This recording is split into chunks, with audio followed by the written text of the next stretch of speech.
All right, y'all ready? Can everybody hear me? Yep. All right, we're going to start at the very beginning. This is the account of his experience in the war by Frank Hazmark was his name at the time. Frank Hazmark. He was a 1st gunner, 2nd Squad, light machine gun, weapons platoon in the 275th Regiment. He was 17 years old at LSU when one day he realized that any day he might check the mail and find out that he had been called into the draft for World War II. So when he was 18 years old, a draft board of his friends and neighbors, he says, put me into the Army on March 29th, and on March 30th, I was discharged for the convenience of the United States government. Now, y'all know Colton, right? He's back there in the behind the glass, right? Yeah. Colton, you're 17, right? Everybody can picture Colton, right? Yeah. So he was young, right? At 18, he was just a little bit older than Colton. So 18 was still very young. Some of y'all are a couple years away from that, right? All right, he says, the USS West Point, it was a ship, was once one of America's largest luxury liners, but no more. There were over 7,000 packed on board. The crew, the infantry, a medical staff, and nurses. The nurses were sequestered to the upper decks, and the military police guarded the entrances to those decks. Immediately, the ship traveled alone. There was no convoy. This mighty ship, as long as 3 football fields, can y'all picture how long that is? No. Yes. As long as 3 football fields, was supposed to be too fast for a submarine to position and fire. It constantly zigzagged. There were too many sunken ships in the harbor for the West Point to dock. We were quietly ferried ashore secretly in landing craft in the darkness so that spies could not count us. For several days, we unpacked equipment in the rain, and we slept in tents surrounded by a sea of mud churned 6 inches deep. Then we got onto tiny railroad cars. They were from World War I. They were vintage. The Germans had not destroyed or stolen them. Supposedly, these train cars could fit 40 men and 8 horses. Supposedly. We were 20 per car with our duffel bags, and we were miserable. We had found that we could sleep with our heads away from each other and our feet interlaced. A wind came through 1-inch cracks between wall boards, and the temperature was 15 degrees. We couldn't keep drinking water thawed. When our train finally stopped, it was dark, Christmas Eve. We marched towards the front, carrying everything that we owned, which was about 60 pounds. Here, the temperature was 10 degrees below zero, the coldest European winter in 50 years, and it was snowing. Merry Christmas. For a week, we were in reserve, and things were quiet, too quiet. The Germans were planning a surprise party for New Year's Eve, and at 15 minutes to midnight, I was standing guard on an ice-rimmed foxhole by my machine gun while the squad members slept. I was thinking how 5 hours later in Labousse, that's the little town that's like 5 minutes down the road that way, right? The little community of Labousse, that's where he was from. That 5 hours later in Labousse, people would interrupt their dancing to greet the new year in 1945. Then suddenly, along the 40-mile front, thousands of artillery shells lit the clouds on the horizon with a constant flickering pink glow. It looked and sounded like a row of summer thunderstorms, but something was wrong. The temperature was below zero. Someone at the front was getting clobbered. I just didn't know if it was us or if it was them. Throughout the night, we were jarred every 10 minutes by our own guns firing a few yards from beside our blankets into the German lines. After guard duty, we had rolled somebody else out of the blanket and moved further down from the howitzer. We got perhaps another hour of sleep. When we located him, Sergeant Raymond Stubby Stevem, our squad leader, he growled at us, "Where have you guys been? Make a light combat pack. Carry nothing you don't need, put your blankets in a squad roll, and get ready to move." Within an hour, we were on trucks moving toward this thing. The thing was the last German offensive against the Americans. It was personally planned and dubbed Operation Nordwind by Hitler himself. In the meager light of cat-eye headlights, we piled into trucks and jeeps. As we sped over bumps, we knew that this time we were definitely moving to the front. The windshields were down and our breath froze readily. The vehicle column stopped, and during the next hour of waiting, I felt the most miserable cold yet. We got off the jeeps and jogged in circles around them. The scene would have been ridiculous anywhere else. As the sun rose, we saw our surroundings. There were high slopes on each side. A long column of trucks and jeeps were strung out on the road that led through the valley. On each side of the road were planted rows of trees over 75 years old. Those trees were doomed. Young Norwegian spruce trees are naturally picturesque, but the yellow hue of sunlight on their snow-spangled boughs painted a scene that was completely incompatible with the danger lurking around us. The deep silence seemed to shout. No one spoke. The relative quiet continued as our scouts searched for a high red bluff overlooking the village. As we moved over the foot of the bluff, we passed several German dead. Now my war was getting real. This was a beautiful valley, and the scene did not belong. The sun was high, bright, warm, and finally taking the chill out of us. As we climbed the slopes with our loads, we got too warm. We removed our overcoats and carried them. We still had on field jackets, several layers of wool clothing, and long underwear. At the top of the bluff was another cluster of German dead around a machine gun emplacement. They had been well positioned with good cover and concealment, but it had been futile. This was very upsetting to me since I was in the same profession as them. I turned my back on the bloody affair and moved 10 steps when I was startled and unnerved by an agonized cry behind me. Matthews, just ahead of me, wheeled around as pale as a ghost. He probably reflected my own appearance. One of the men we had thought dead was calling out Hilfe, which meant help. We called for a medic, but we had to move on. The cries kept echoing in my head, and now I was definitely sick, but my stomach had been empty for over 18 hours. A cure came quickly. With a surprising roar, a single plane came from the west, and I heard it sputter. "Take cover," someone shouted. Cover with what? From a worm's eye view, I noted black crosses under its wings. It vanished over Weihersberg. None of us were where it fired, not even our lead scouts. More misfortunate Germans, perhaps? I did not see it again. We were hastily thrown into the Vosges Mountains at the German border near Switzerland. We were further south than any of the other Allied troops. These mountains were only 300 above the valleys, but every step forward required a step up or a step down, and a misstep would slide you down an icy slope until you were lucky enough to hit a tree. There were remnants of old World War I trenches. There were logging trails carved into the hillsides were the only flat ground, and we later had to fight for these. I was in Company A, about 160 men. Orders put us on Angelsberg Mountain, called Angels Mountain, a heck of a name for a place where over 40 men would be killed or wounded on each side. There were no friendly troops for a mile on either side of us. A friendly village was 2 miles behind us. Germany was 1.5 miles ahead. We were too far and too few. It was overcast and beginning to snow. We pressed along a narrow trail into Angelsberg's side. It was definitely a one-way for vehicles and wagons, and while we passed, First Lieutenant David Scobie pressed ahead of the column. A quiet 10 minutes passed. Then a volley of shots followed, and word was passed back. "Machine guns forward," I muttered. I knew I'd have to earn my keep someday. As I hurried forward in a crouch, I noticed a couple winks from the scattered riflemen. I felt appreciated, but wondered what were they really expecting from a fast-talking gun. It was dusk now, and we couldn't see over 100 yards into the woods.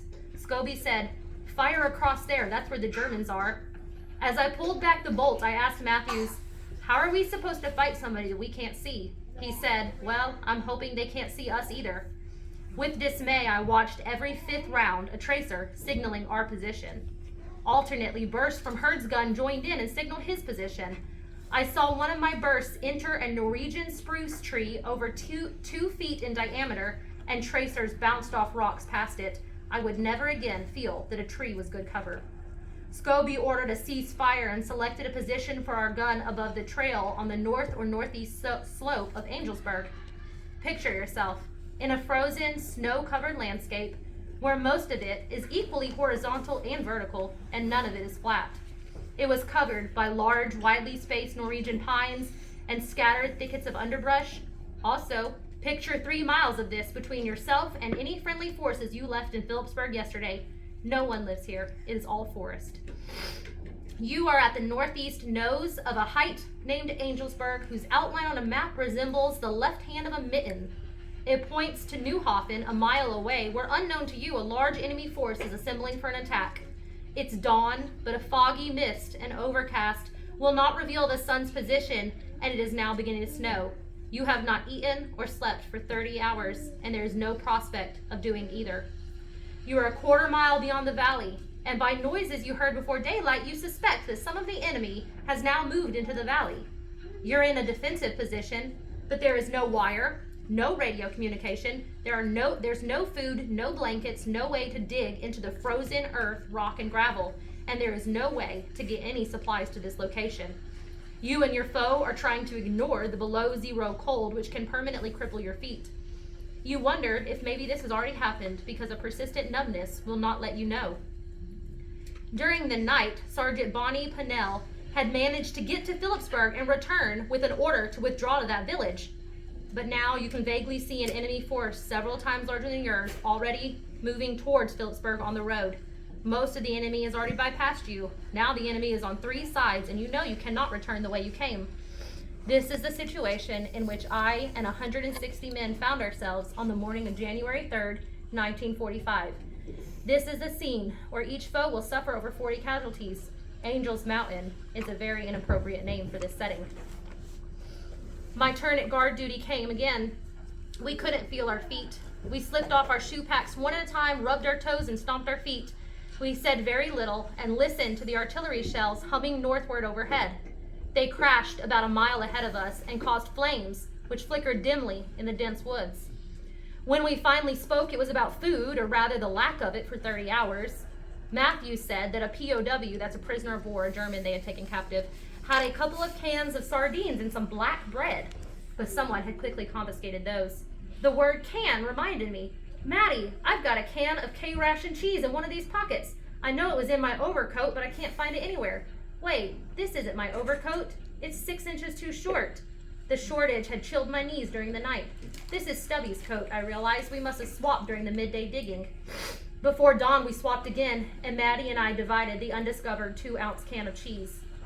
The sound of small arms and explosives erupted in the west, and then Scobie called out, "Give me a machine gun squad." Fatefully, the first squad was chosen. They disappeared in a bend on the trail.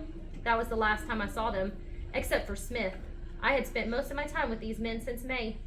Minutes later, as we waited impatiently, German guns seemed to press southward around our left flank. It was impossible for me to judge how far away the encounter was, because every one echoed at least twice in some confusing direction. Echoes came rapid. They seemed to be everywhere all the time. Shortly after this activity ceased, Captain Dorsey came running from that direction. During the night, he had attempted to bring 2 jeeps bearing food and ammunition to Company A, but both of the jeeps had gotten stuck on the trail. Breathless, he stopped, and he said, he stopped by my gun and said, "They got one of our men." Dorsey called up the ridge, "Who?" And Milheiser said, as he hurried down, "Smithy," was the reply. That was the one man that had survived from the previous ones that were sent out. Shot through the head and never knew what hit him. Matthews and I looked at each other, but we couldn't say anything. We knew Ned Smith was married and he had 2 young children, aged 2 and 5. He was 22 years old, but he looked so much younger that when his first child was born, he was ejected from the maternity ward because no one under 16 was allowed. In moments, Milheiser ordered the withdrawal of Company A to the west. He and several riflemen went on the trail, and at some point we were ordered to follow. Scarcely had we entered the trail when an order was passed back. "On your elbows, crawl, pass the word." The trail was glazed, frozen gravel. The 32-pound gun was resting on my elbows, and it was hard to move forward, especially when my toes could not get traction and propel me on the glaze. My elbows did most of the work. As the worm-like procession inched ahead, Milheiser paused to check the progress as others moved by. I was in the best physical shape of my life, but the pace exhausted me. We stayed 10 paces apart. We had crawled around the body of Smith, the father of 2. He had recently given $70 a month and a half of a private's pay for a Swiss watch. Only 2 days earlier, he had asked a group of 5 to return it to his family if something happened to him, and at that moment, I was the only survivor of the 5. But circumstances did not allow me to remember his wish. Also, subsequent events prevented any opportunity to deliver personal items to the States. As we continued, a shot rang out just ahead of Millheiser. A lone Kraut, possibly rear guard or sniper working overtime, had fired at Garcia and missed. Again, the Kraut fired and hurriedly missed.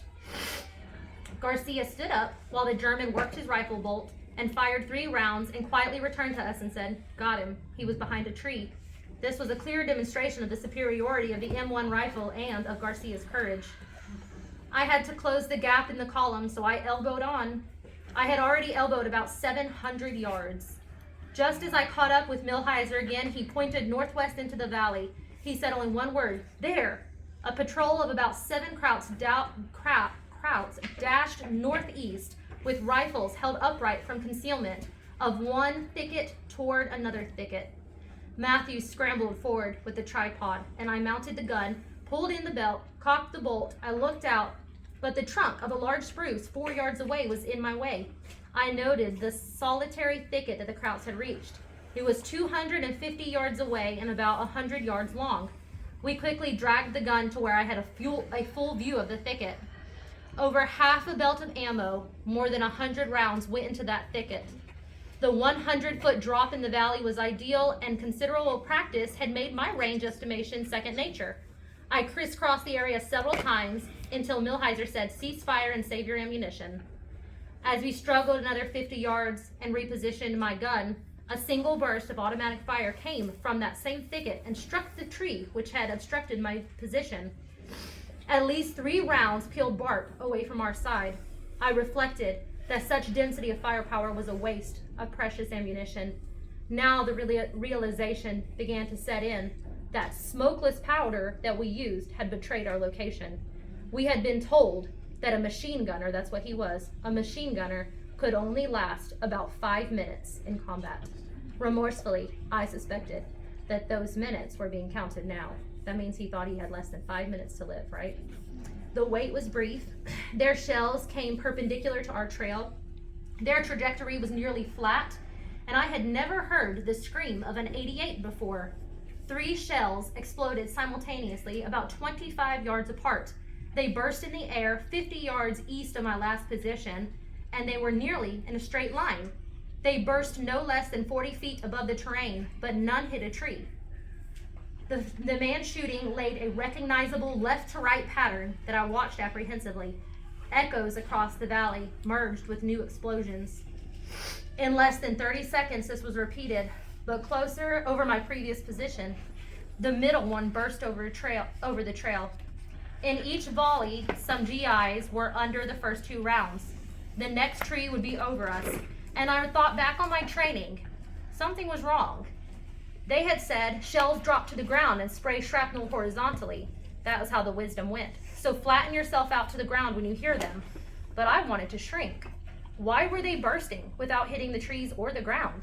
The next scream was louder, and I knew that these were mine. As I contemplated the 3rd volley, I realized that the way I was trained to lay as flat as possible was wrong. I rolled into a ball and wished that I was only a dot. The 8 shell burst immediately above the gun, and I felt a sledgehammer blow to my right thigh. I turned and spoke to Foley. He was face down and he didn't answer. I shook him without response. His head had been between my feet before I rolled into a ball because the trail was so narrow, and beside his head was a shrapnel gouge in the packed frozen gravel, large enough to nest my helmet in. That was where my foot had been. I shivered.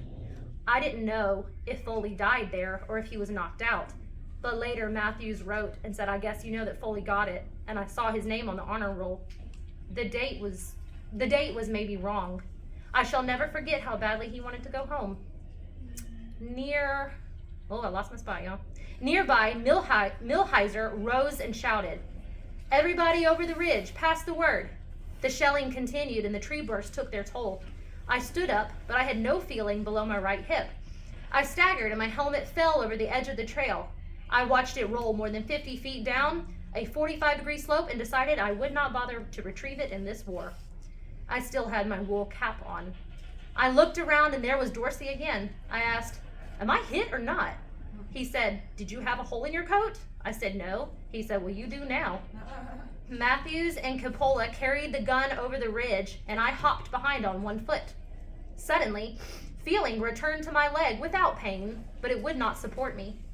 Staff Sergeant Alleghi was heavily loaded, yet he helped me over the ridge. I was very saddened to later find his name on the honor roll. Shortly, a wonderful sight appeared ahead of me, a column of 2 POWs carrying an empty stretcher. I had never seen more welcome Germans in my life. After more than an hour of this, I began to realize that I and my helpers could not get out this way. The terrain was either up or it was down, and both were difficult. The column moved cautiously for 16 hours. Scouts became real trailblazers as they searched for passable trails. Ambush was still a possibility. Sliding over a cliff was another. A traveled road was 2 miles away, but the slope made it 3. Some were so steep the stretcher could not be carried. Descending was bad, but climbing was worse. I leaned on the Germans and they carried me forward as I hopped. Pain had now replaced the numbness, and now agony replaced the pain. A loose shoelace kept adding to my torment by hanging on branches, brush, and rubble. During a pause, I attempted to tie the lace, but I couldn't pick up my leg. One of the POWs hastened to the need, and I managed to say Dankeschön, which is German for thank you. This brought a torrent of questions from the POWs who had been silent the whole time. One of our men who knew German spoke to them. Then he laughed and told us. He said they want to know if they will be sent to America. I told him we would all like to be sent there. All GIs within earshot chuckled and the POWs joined in. I had not heard laughter for days. The column moved carefully with many pauses. Darkness fell, and on a very steep slope covered with underbrush, we fell and slid about 40 feet before stopping. I landed on top of one of the POWs and under the other. Garcia was somewhere above us without a light calling to us. The POWs hastily answered before I could. Finally, we descended to the road where ambulances were waiting. At the evacuation hospital, a weary medical officer filled out our papers. "How old are you?" he asked. "Well, what time is it?" I asked him. With a frown, he said, "It's 1 o'clock in the morning. Why?" I said, "I'm 19, but an hour ago I was 18. As he resumed writing in the dim light, I detected a smile where a frown had been. Anesthesia and weariness took me into 36 hours of sleep. I was on a long line of operating tables about 4 feet apart. It now reminds me of a scene from the television show MASH. Doctors were removing shrapnel from an officer's back on the table beside me. A medic came to me with a hypo of sodium pentothal, fit for a horse, and said, "Start counting." I remember counting to 7. I woke up in a body cast and in a hospital, but I did not know where. I asked a nurse who saw me awaken what day it was. "January 5th, she said. "What happened to January 4th? She said, "You slept through your birthday. Are you hungry?" I said, "Very much." She hurried away, but before she could return, I slept for 12 more hours. I had eaten 1 ounce of cheese in 3.5 days. I'd be hungry right there. But I wanted to sleep more than I wanted food. I suppose that is what exhaustion is, but I have heard of worse. After 36 hours of sleep, I was able to stay awake. The dedication of the nurses near the front was superb. Patients were sheltered in heated buildings, but in sub-zero weather, the nurses slept outside in tents. That would be cold, huh? In the somber atmosphere where dying continued, they tried to make us laugh. For many patients, nighttime was a routine of nightmares. Usually someone was screaming about approaching tanks, and then the lights would come on and the ward boys would calm the wide-eyed victim. All the awakened patients understood and said nothing. Some of us had a red ribbon on the foot of our bed.